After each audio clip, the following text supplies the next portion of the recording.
Hey guys, Chris here from Epic Expeditions, and today we are going to be going over a topic that I've been wanting to cover for a long time. We get a lot of questions about this, so here is the video for everything you need to know about the Gondogoro La Pass in Pakistan along the K2 base camp trek. And some of the information you find online can be conflicting or confusing, so let's break it all down here. What is Gondogoro La Pass? Well, the simple answer is Gondogoro La is a 5,600 meter pass, the favored exit route for those doing the K2 base camp trek. Usually when you sign up to a K2 base camp trek, there's sort of two options. There's going up the Baltoro to base camp and back down the Baltoro Glacier, or there's going to K2 base camp and exiting via the Gondogoro La Pass. Now, whenever possible, we try to encourage people to go for Gondogoro La Pass, and most of the itineraries that we offer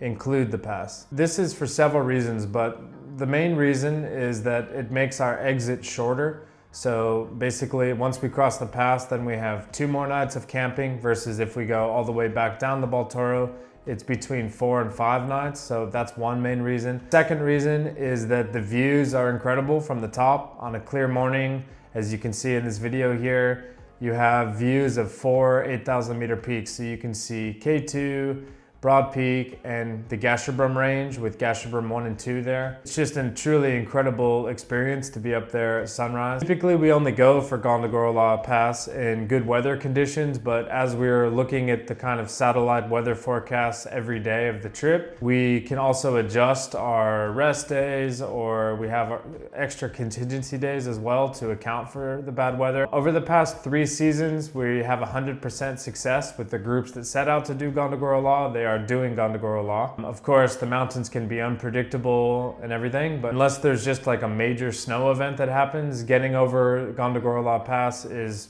just a matter of going and doing it. So I like to break the Gondogoro La kind of climb day into 3 phases. So phase 1, Ollie camp to the base of Gondogoro La. That usually takes 3 hours or so, and you're kind of walking above Gondogoro Glacier on a mix of rocks and snow. And at this point, we're not wearing crampons, but we have all of our kind of climbing gear on, our harness, we have our helmet, our headlamp, and this is just kind of like a slow elevation gain. Then we traverse the glacier itself in kind of a flat area, firm snow and ice, till we get to the bottom of Gondogoro La. When we start going up Gondogoro La, it's a pretty steep face, anywhere between 30 to 40 degrees, and there's a fixed line that runs up and down. Look at the mountain kind of like a summit, then you're going up for the ascent this way. There's a fixed line along the way that you clip your safety into. Basically, this line is only there as a last minute safety line.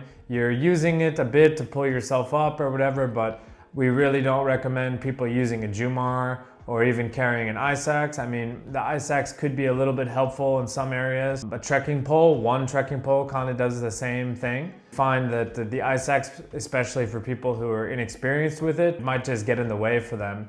So we don't really recommend either a Jumar, which isn't really necessary, and it also takes a lot of time for inexperienced people who are wearing gloves and changing the Jumar every time you come to an anchor point on the rope. Just forget about those things, you don't need them. Final phase of Gondogoro La is once you get to the top and you start going down. So usually you arrive at the top, the goal is around sunrise time. Once we've made it to the top, we take in the scene for a bit, we take some photos, but it tends to be cold on the top and also is quite exposed to the wind, and it's also the coldest time of day, so most people want to take a few photos and then start going down. And we also don't want to stay up there too long because we want the kind of cooler snow conditions on the backside of the pass for our descent, the firm solid snow of the cold night. Another question we get quite often when people are considering joining us for the K2 base camp trek with Gondogoro La is, do you have to have any mountaineering experience? So I guess the short answer is no, but in reality, if you have at least some basic experience wearing crampons or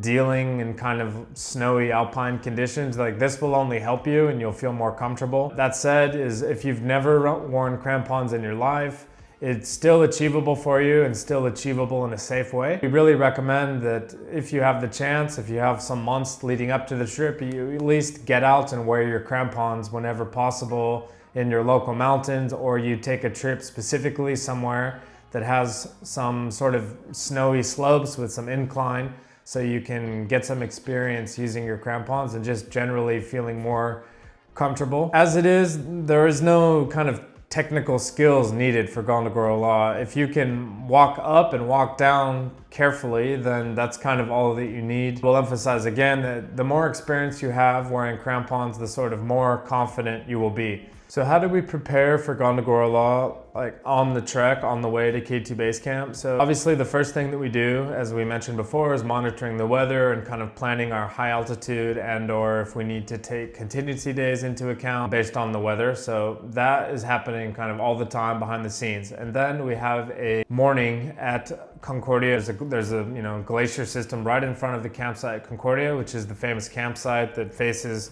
K2 straight ahead, Broad Peak on the right. We basically just put on all of our gear, a training session right on the glacier. And when the time comes to do Gondogoro La, it's not your first time wearing crampons. So on the training day, you will put on your crampons, you will practice going up and down a rope. We'll learn some crampon techniques and how to travel safely on snow and ice wearing crampons. We'll get a bit of practice kind of changing your safety line around at different anchor points on the rope. So all of these things will then be put into practice on the climb itself. Just for you to be aware how we do things is when you step foot on Gondogoro La Pass, it will not be the first time you're wearing crampons, as we really try to give everybody a few hours of preparation and training on the glacier a few days before we actually head to do the pass. Another question we get a lot, guys, is related to Gondogoro La difficulty. Like, how difficult is the pass? Honestly, the pass is quite challenging for most people. I like to think of it almost as like a summit. So it has kind of all of the trappings that a 6,000 meter peak in Nepal, for example, might have, like the midnight start and a lot of the same gear. I think people tend to have a tendency to underestimate Gondogoro La, because also the pass is happening toward the end of the trip when we've already exerted a lot of our energy going to K2 Base Camp and just the hike up from lower altitude, the kind of lack of sleep that happens before Gondogoro La Pass. I don't want to make the mistake of underestimating it. Like, assume it's going to be hard, but I also believe that most people are capable of one hard day.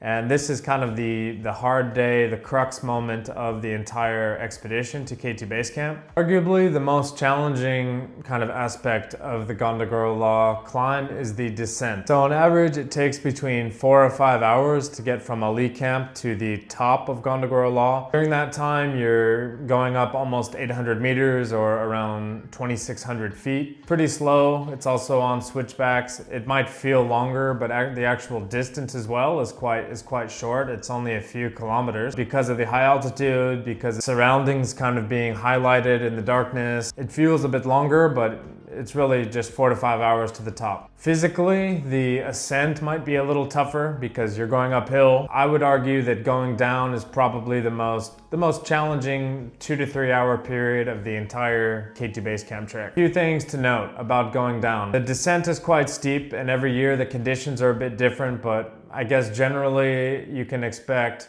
kind of loose rock, ice, snow, all of these things. Well, here you can see a first-hand view of myself going down Gondogoro La. As you can see, there's kind of these snow steps going down and you have the fixed line. This video kind of makes it look a little bit steeper than it actually is, but be sure it can be steep, and also having that much snow is kind of what we want, but other times in other years it can be more exposed rock or ice, or just a combination of rock, ice, and snow. But yeah, basically the safety line goes down for several hundred meters, and there will be many points where you need to kind of change out your safety at the different anchor points. Then the sort of safety line ends, and then you're still kind of on the rock scree above the glacier. before you really get on to kind of the main path further down below. All right guys, let's quickly talk about the footwear for Gondogoro La. We do cover this in quite a bit of detail in our K2 Basecamp packing list video, but let's run through it again here since I have you here. We do recommend that people bring alpine boots for this trip. Now, what are alpine boots? Like single or double layer boots that are meant for high altitude climbing. Also, the type of boots that you bring must be compatible with the crampons you buy. This is probably the most important thing about gear in Gondogoro La. We've had people in the past, they bring a pair of hiking boots and then they bring these like really technical crampons and they don't match because technical crampons cannot be put on just any boot. Rely on the kind of welt locking system that alpine boots have. So kind of your standard hiking boot, they're only gonna take the kind that strap on only. They don't have any fasteners in the front or the back. Whatever combination you decide, just be really sure that the crampons that you get is compatible with the boots. Getting a double layer 6,000 meter boot is not mandatory for this trip. Is it more comfortable? For sure, because if you're just wearing standard hiking boots and a pair of kind of the cheaper strap-on crampons, like it will work, but your feet will be cold for sure. But then again, it's only for a few hours, so we kind of leave it up to you. I do understand that 6,000 meter boots, double boot are expensive, like they can be anywhere between $800 and $1,000. So if you're planning on doing more mountaineering projects in the future, investing in a pair of these is really the way to go. If not, you can do it cheaper using just a standard hiking boot. And like I mentioned, even La Sportiva and Grivel.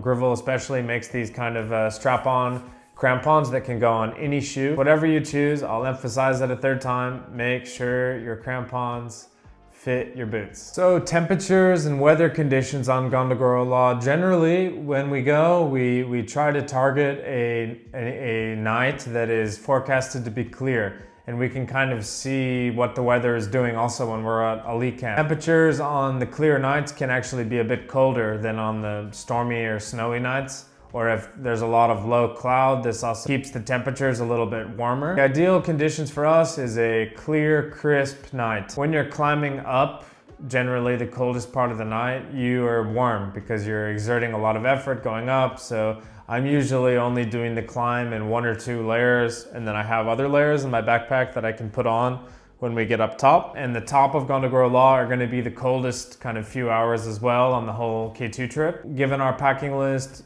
you should have everything you need to stay plenty warm and then some. So what are the sort of risks and annoyances of doing Gondogoro La? Well, honestly, the main risk is probably on the descent when you can have the groups above you knock rocks down on you. We've never had like a major incident happen on one of our groups, but like we have heard about, and it does happen, where rocks come down and knock somebody in the leg or worse. So this is also why we're wearing helmets. Probably rockfall in only like a short period of time when we're exposed to some of the upper slopes. And I guess another kind of general annoyance that we have to deal with because we are, patient and kind humans is sometimes there are groups in front of you as well that just are going extremely slowly. It's not a rush, it's not a race, obviously, but also, groups that are going like exceptionally slowly can present their own risks to the people behind because the longer then we have to wait and we're under the rock fall, etc. Generally though, this isn't a problem. People move, but just to kind of have the expectation what summit day on Gondogoro La can be like, and things to kind of mentally prepare for are those things with, being mindful about the rock fall, making sure your helmet is fitted properly. And then also bringing like a bit of patience to the table as well, because we can't really get mad at the groups that are going slow and delaying us. Then again, we might also be a slower group, so that's always a possibility. But the mountain's for everyone. We want everyone to be safe on the mountain, and also, which is why we communicate with the other teams, try to stagger a bit when people are doing their descents and ascents so that everybody can kind of ascend and descend in the best way and most efficient way possible. How should you physically prepare for a trip like K2 Basecamp and Gondogoro La? Well, the number one way to prepare is just going out and doing some hikes that have elevation gain. So I understand that a lot of people, and myself included, like we live at low altitude. Like I live close to the ocean here in Madeira, Portugal. But the best way to get your kind of legs ready for the mountains is to go to the mountains and do some hikes. You live in a place where there's just no mountains around. You're from the Netherlands, you're from Singapore, you're from parts of Australia or parts of the Midwest in the US. That's okay. You can still sort of replicate the movements that you'll be doing in the gym. But for sure, the areas you need to work on is your leg strength, your cardio, and your core strength. You show up in Pakistan having done some training, like they're only gonna help you enjoy the trek more and kind of generally suffer less. All right guys, there you go. That should be all of the information that you need to prepare for Gondogoro La. It's a really cool aspect of the K2 trek. I really look forward to actually. The views from the top are incredible, descending into that beautiful kind of upper Hushe Valley, views of Layla Peak and all of the other 8,000 meter peaks that you can see in the other direction from Gondogoro La. It's just all so impressive. So if you're considering doing the K2 base camp trek with Gondogoro La with us, or if you've already signed up, you've got a lot to look forward to. Yeah, we'll see you in Pakistan, guys. Thanks for checking out this video. Let us know how we did in the comments. If you have any other specific questions, feel free to drop it in the comments or just email us. All right, guys, cheers.